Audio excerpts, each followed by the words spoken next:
சதுக்கபூதம், சம்பாபதி இவர்கள் யார் என்று உங்களுக்கு தெரியுமா? பூம்புகாரில் ஆண்டுதோறும் சித்திரை மாதம் இந்திர விழா நடப்பது வழக்கம். அதை காண தேசம் எங்குமிருந்து விருந்தினர்கள் வருவர். அப்படிவட சேடியிலிருந்து வித்யாதர தம்பதியர் வந்தனர். புகார் நகரில் நடக்கும் இந்திர விழாவில் என்னவெல்லாம் காணலாம் என்று வித்யாதரன் தன் காதலிக்கு சொல்லி கேண்டு வருகிறான். அப்படி அவன் சொல்லும் ஒரு இடம் நாளங்காடி என்னும் ஒரு கடைத்தெரு. அந்த கடைத்தெருவில் நாளங்காடி பூதம் என்னும் பூதம் குடிகொண்டுள்ளது. அந்த பூதம் அங்கு வந்த கதையை வித்யாதர இளைஞன் தன் காதலிக்கு விவரிக்கிறான். அந்த கதையில் இந்திரன் தொடர்பு வருகிறது.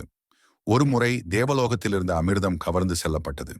அதை மீட்டு கேண்டு வர தேவர்களுக்கு தலைவனான இந்திரன் செல்கிறான். அவன் இல்லாத நேரத்தில் அவனது ஊரான அமராவதியை அசுரர்கள் தாக்கக்கூடும் என்று கருதி பாதுகாப்புக்கு யாரை வைக்கலாம் என்று யோசித்துக் கொண்டிருந்த போது முசுகுந்தன் என்னும் அரசன் தான் காப்பதாக கூறினான்.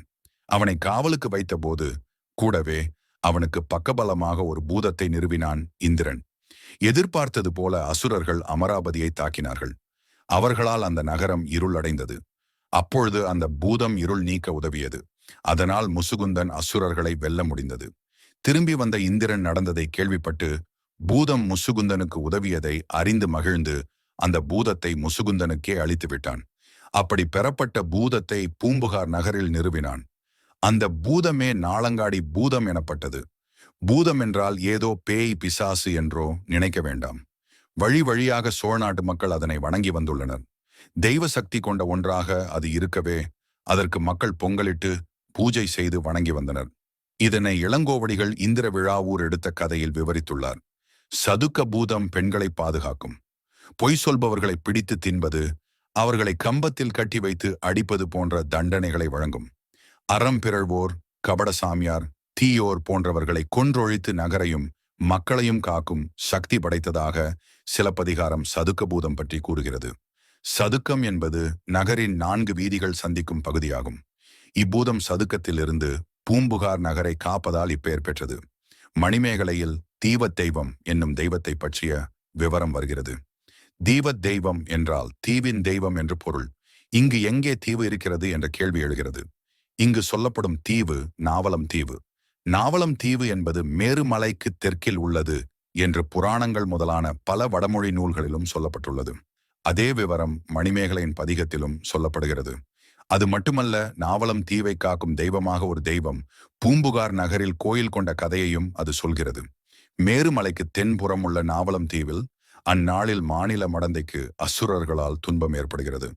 அந்த அசுரர்களுக்கு அச்சம் உண்டாக்கி அவர்களை விரட்டி அடிக்க மேருமலையிலிருந்து ஒரு பெண் தெய்வம் வந்தது. அந்த தெய்வம் சம்பு மரத்தின் அடியில் அமர்ந்து தவம் செய்து ஆற்றலை பெறுகிறது. சம்பு மரத்தடியில் தவம் செய்யவே அந்த தெய்வம் சம்பு என்ற பெயர் பெற்றாள். அசுரர்களை விரட்ட அவள் கோயில் கியாண்டு அமர்ந்த பதியே சம்பாபதி என்ற பெயர் பெற்றது. அதுவே புகார் நகரத்தின் ஆதிகாலம் பெயர் என்று துவங்குகிறது. சிலப்பதிகாரத்தில் இடம்பெற்ற சம்பாபதியம்மன் ஆலயம் தற்போது பூம்புகார் அருகில் உள்ள சாயாவனம் எனும் ஊரில் உள்ளது. இந்த சம்பாபதி அம்மனை மாதவியின் குலதெய்வம் என்கிறது சிலப்பதிகாரம். துரத்தி வந்த உதயகுமாரனிடமிருந்து மணிமேகலையை மீட்ட தெய்வம் இதுதான் என்கிறது மணிமேகலை காப்பியம். சம்பாபதி அம்மன் கோயிலை அக்காலத்தில் குச்சர குடிகை என அழைப்பார்கள். இக்கோயில் காவிரி பூம்பட்டினத்தில் ஈடுகாட்டுக்கு அருகில் இருந்தது என்றும் மணிமேகலை தகவல் தருகிறது. வாணிபத்துக்காக மரக்களத்தில் செல்வோரை மணிமேகலா எனும் தெய்வம் கடலில் நின்று காத்ததாக ஒரு செய்தி உண்டு. ஆனால் இப்படி ஒரு பெருமை வாய்ந்த கோயில் இருப்பதே இங்குள்ள மக்களுக்கு தெரியவில்லை. சீர்காழியிலிருந்து பூம்புகாருக்கு போகிற சாலையில் இருக்கிறது சாய்க்காடு சிவன் கோயில்.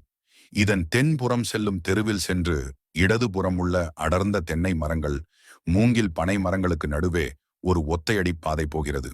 அந்த வழியாக போனால் ஓங்கி வளர்ந்த மரங்கள் அடர்ந்த பகுதியில் இருக்கிறது பண்டைய சம்பாபதி அம்மன் கோவில்.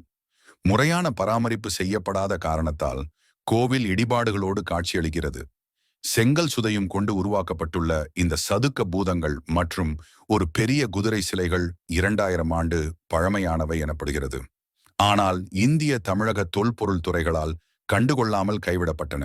இது கண்ணகியும் கோவலனும் மாதவியும் உலவிய மண் வணங்கிய தெய்வம் என்பது தமிழர்களின் நினைவிலிருந்தே அழிந்துவிட்டன. தமிழ் என பெருமை பேசும் நாம் 3000 வருடம் பழமை கொண்ட இக்கோயிலை கூட காப்பாற்றாவிட்டால் வரலாறு ஒருபோதும் நம்மை மன்னிக்காது.